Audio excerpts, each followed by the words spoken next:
اور اس کے بعد پھر شہید کے اجر کا ذکر کیا ہے کہ اللہ اس کو بہت سارا اجر دے گا، اور یہ فرمایا کہ تم اللہ کی مدد کرو، اللہ تمہاری مدد کرے گا۔ اللہ کی مدد ہم کیا کریں گے، لیکن اللہ تعالیٰ ہر جگہ اپنے دین کی مدد کو اللہ کی مدد قرار دیتا ہے۔ اس کے بعد فرمایا کہ جو کفار ہیں یہ اللہ کی تائید سے محروم رہیں گے اور بہت ہی برا انجام ہے جو یہ آگے دیکھیں گے۔ منافقین کا ذکر کیا، بہت اچھی اچھی باتیں، زبان کے بہت اچھے، لیکن ان کی بدنیتی کی وجہ سے اللہ تعالیٰ ان کا کوئی عمل قبول نہیں کرے گا، اور پھر اللہ تعالیٰ کی ان پہ لعنت بھی ہے۔ یعنی اللہ تعالیٰ نے کفار کے لیے اتنا سخت استعمال نہیں کیا لفظ جتنا منافقین کے لیے کیا ہے، کہ جھوٹی توقع لگا کے بیٹھے ہیں۔ کیا سمجھتے ہیں یہ؟ کیا یہ سمجھتے ہیں اللہ کو دھوکہ دے دیں گے؟ کیا یہ سمجھتے ہیں کہ اس طرح یہ جنت حاصل کر لیں گے؟ کیا یہ سمجھتے ہیں کہ اہل ایمان کے ساتھ فساد کرنے میں یا اہل ایمان کو لڑوانے میں یا اہل ایمان کے اندر پھوٹ ڈالنے میں کامیاب ہو گئے؟ کیا سمجھتے ہیں یہ نا؟ اور اس کے بعد پھر فرمایا دوبارہ مسلمانوں سے کہ دیکھو ہم تمہیں ضرور آزمائیں گے۔ یہ ہم نے پہلے بھی پڑھا تھا کہ اللہ ایسے نہیں رہنے دے گا ہمیں۔ اور پھر اللہ اور رسول کی اطاعت کرو اور کمزوری کا اظہار نہ کرو۔ جب دین کے مقابلے پہ کوئی آ جائے، جب جنگ کا موقع ہو، اس وقت کوئی ڈائلاگ اور کمپرومائز نہیں ہوگا اپنی طاقت دکھانے کے بعد میں بے شک اس کا راستہ ہے، لیکن اگر کوئی سامنے والا مقابلے پہ ہے تو اس وقت یہ نہیں کیا جائے گا۔ پھر تسلی دی کہ تم ہی غالب رہو گے، ہم نے پہلے بھی پڑھا تھا، بشرطے کہ تم مومن ہو۔ اور پھر انفاق کا ذکر کیا ہے کہ اللہ تمہیں اتنی آزمائش میں نہیں ڈالتا کہ جو تم اٹھا نہ سکو۔ اگر اللہ یہ کہتا سارا کا سارا مال دے دو تو کیا کرتے؟ یہ ہم سب کے لیے بھی ویسے ہی سوال ہے۔ اس کے بعد سورہ فتح شروع ہوتی ہے، اور یہ سورت اس وقت ہے جب نبی کریم صلی اللہ علیہ وسلم نے خواب میں دیکھا کہ آپ عمرہ کرنے جا رہے ہیں اور مدینہ سے آپ مکہ روانہ ہوئے۔ حالانکہ اسی مکہ سے ہجرت کرنے پہ مجبور ہوئے تھے، لیکن وہاں تک پہنچے، مدینہ کے پاس رکے، وہاں جا کے اندر داخل ہونے سے پہلے پڑاؤ ڈالا، اور یہ لگ رہا تھا کہ کفار اندر نہیں جانے دیں گے۔ گفت و شنید کا سلسلہ جاری تھا۔ نبی کریم صلی اللہ علیہ وسلم نے حضرت عثمان کو بھیجا، آپ گئے، لیکن پھر واپس نہیں آئے، تو یہ گمان ہوا کہ شاید ان کو قتل کر دیا گیا ہے، جبکہ کفار نے ان کو روک لیا تھا۔ پھر نبی کریم صلی اللہ علیہ وسلم نے مسلمانوں سے بیعت لی کہ ہم عثمان کے قتل کا بدلہ لیں گے، جسے بیعت رضوان کہا جاتا ہے۔ لیکن پھر حضرت عثمان واپس آئے، اور اس کے بعد پھر کفار کی طرف سے بھی کچھ لوگ آئے اور ایک معاہدہ کیا گیا جسے صلح حدیبیہ کہا جاتا ہے۔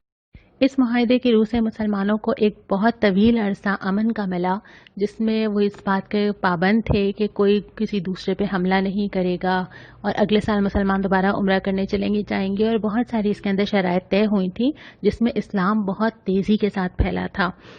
اس کو اس صورت میں کھلی فتح کہا گیا ہے، حالانکہ بظاہر فتح کا کوئی آثار ہے نہیں، اور مسلمانوں کو واپس جانا پڑا ہے۔ عمرہ کرنے کے لیے بھی اتنی عقیدت، اتنی محبت اپنے شہر سے تھی، واپس آئے تھے، لیکن احرام کھول کے واپس جا رہے ہیں کہ اگلے سال آنا۔ لیکن اللہ تعالیٰ کہہ رہے ہیں کہ ہم نے تمہیں فتح دی۔ حضرت عمر بھی حیران ہوئے تھے کہ یا رسول اللہ کیا یہ فتح ہے؟ آپ نے فرمایا تھا ہاں، لیکن وہ فتح پھر آہستہ آہستہ نظر آئی۔ تو ہوتا یہی ہے، ہم نے سورہ کہف میں پڑھا تھا کہ ہر طرح کے حالات میں ہم دیکھتے ہیں آج، اور 10 سال بعد ہمیں پتہ چلتا ہے کہ اللہ تعالیٰ ہمیں کہاں اور کیسے لے جا رہا تھا اور کن چیزوں کے لیے تیار کر رہا تھا۔ نبی صلی اللہ علیہ وسلم کی بعثت اور کرنے کے کاموں کا ذکر کیا ہے کہ اللہ کے نبی پر ایمان لاؤ، ساتھ دو، تعظیم کرو، اور اس کے بعد پھر اس بیعت کا ذکر کیا ہے کہ جو لوگ بیعت کے وقت موجود تھے انہوں نے اللہ سے بیعت کی کیونکہ اللہ ان سے خوش ہو گیا ہے، کیونکہ ان کے ساتھ خلوص تھا نا۔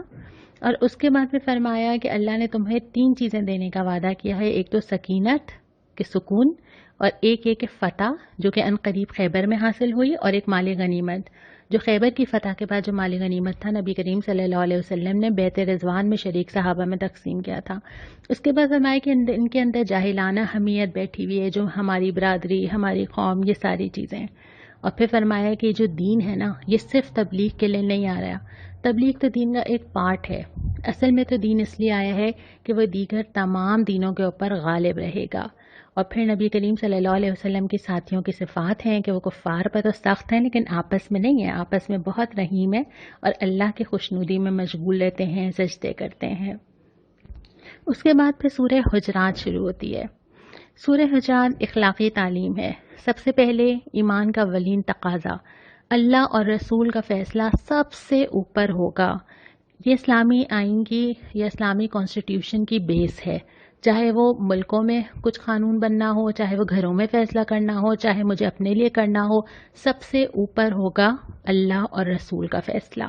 اس کے بعد پھر کچھ اخلاقیات سکھائی گئی ہیں۔ سب سے پہلے یہ کہ نبی کریم صلی اللہ علیہ وسلم کے ساتھ آواز بلند نہ کرو، اور اسی کی وجہ سے مفسرین کہتے ہیں کہ جب کوئی حدیث بھی پڑھی جا رہی ہو یا نبی کریم صلی اللہ علیہ وسلم کا ذکر بھی کیا جا رہا ہو تو خاموشی سے سنا جائے۔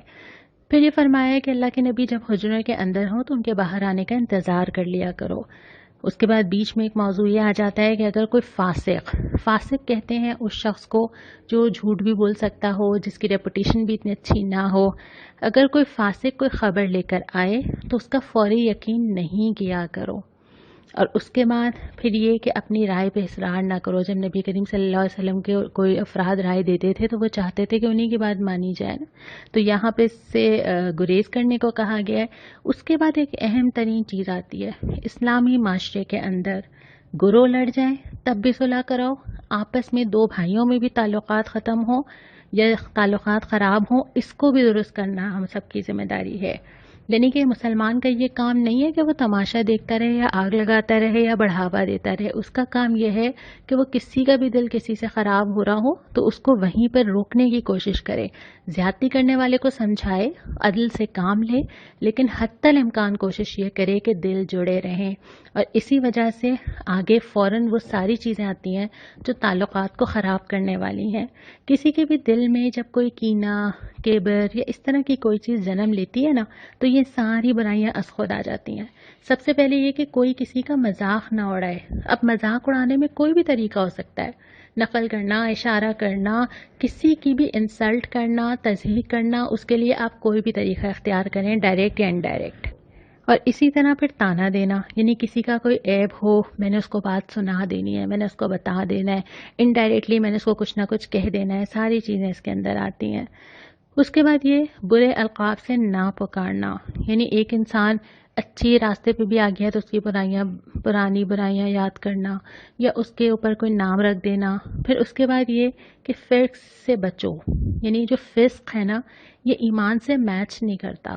فسق کی اور فاسق کی نشانیاں ہم نے سورہ بقرہ میں پڑھی تھی، بلکہ جہاں تک مجھے یاد ہے آپ نے لکھ کے بھی بھیجی تھیں۔ تو ایمان سے اور فسق دونوں کا آپس میں کوئی ریلیشن نہیں ہے، تو ایمان آنے کے بعد فسق میں مبتلا ہونا بہت بری بات ہے۔ اس کے بعد فرمایا کہ برے گمان نہ کرو۔ برے گمان میں ایک تو وہ والا گمان ہے جو بہت اچھا ہے کہ آپ اچھا ہی سوچیں نا، وہ تو بڑا پسندیدہ ہے۔ دوسرا یہ ہے کہ اگر کوئی بہت ہی ضروری ہو، جیسے عدالت میں جج کو فیصلہ کرنا ہے، وہ تو گمان کرے گا نا، تو اس گمان کی تو اپنی حد تک انصاف کے ساتھ اجازت ہے۔ پھر اس کے بعد یہ ہے کہ اگر آپ کو کسی کے بارے میں کسی کی شہرت واقعی بہت خراب ہے لیکن آپ اس سے اچھا گمان نہیں کر سکتے، ڈیل کرنا ہو، بزنس کرنا ہو، رشتہ کرنا ہو، تو آپ کیسے اچھا گمان کریں گے؟ تو وہاں پر بھی گنجائش ملتی ہے۔ لیکن وہ والی چیزیں جس میں مجھے کچھ نہیں پتا، میں نہیں جانتی کسی کے بارے میں ازیوم کر لیتی ہوں، اور وہ والی چیزیں جو میرے سامنے کھلی ہوئی نہیں ہے اور میں سوچتی ہوں کہ اچھا یہ ہوا ہوگا اور یہ ہوا ہوگا، اس نے یہ سوچا ہوگا اور اس نے یہ کہا ہوگا، اس بات کا یہ مطلب ہوگا، اچھا کسی نے اچھا کیا ہے تو اس کا کیا مقصد ہوگا، اور یہ پوری چین میرے دماغ میں چل رہی ہوتی ہے، جو چیزیں مجھے پتہ نہیں ہوتی اور جو چیزیں کنفرم نہیں ہوتی، میں خود ہی کڑیاں جوڑ کے کیس بناتی ہوں، اس کی کوئی گنجائش نہیں ہے۔ اس کے بعد یہ کہ تجسس نہ کرو، جو چیز تمہیں نہیں پتا تمہیں معلوم کرنے کی ضرورت نہیں ہے، یہاں تک کہ کسی اسلامی حکومت کو بھی اس کی اجازت نہیں دی گئی کہ وہ لوگوں کے گھروں میں جھانک کے دیکھے کہ لوگ کیا کر رہے ہیں، تو عام شہری کو تو خیر بالکل بھی نہیں ملتی۔ دوسری بات یہ ہے کہ ایک مسلمان دوسرے مسلمان کا چوکیدار نہیں ہے، یہ ہماری ذمہ داری نہیں ہے کہ ہمیں سب کچھ معلوم ہو۔ اور تیسری بات یہ کہ کسی کے گھر میں کیا ہو رہا ہے پوچھنا، سوال کرنا، جا کے خبر لینا، کسی تیسرے آدمی سے پوچھنا، ان سب کی کوئی گنجائش نہیں ہے۔ پھر آخری چیز یہ کہ غیبت نہ کرنا، انتہائی شدت کے ساتھ ذکر ہے کہ جیسے تم اپنے مرے ہوئے بھائی کا گوشت کھاؤ، اور غیبت سے بھی صرف وہی چیزیں مستثنا ہے، جیسے اگر کوئی مظلوم ہے اور وہ عدالت میں جا کے ظالم کی شکایت کرتا ہے، یہ غیبت تو جائز ہے۔ یا اگر کوئی ایسا مشورہ ہے، مثال کے طور پہ میں کسی سے پوچھوں کہ میں نے فلانا کے ساتھ کاروبار کرنا ہے، آپ کی کیا رائے ہے، تو اگر رائے چھپائی جائے گی تو یہ اس سے بڑی برائی ہو جائے گی۔ یا یہ کہ اگر کوئی رشتہ طے ہونا اور معلومات کی جا رہی ہوں، ایسے موقع پہ ٹھیک رائے دینا ٹھیک ہے، لیکن اس کے علاوہ غیبت کی کوئی گنجائش نہیں ملتی۔ یہ جو چھوٹی چیزیں نا، یہ دن میں ہم پتہ نہیں کتنی دفعہ کرتے ہیں،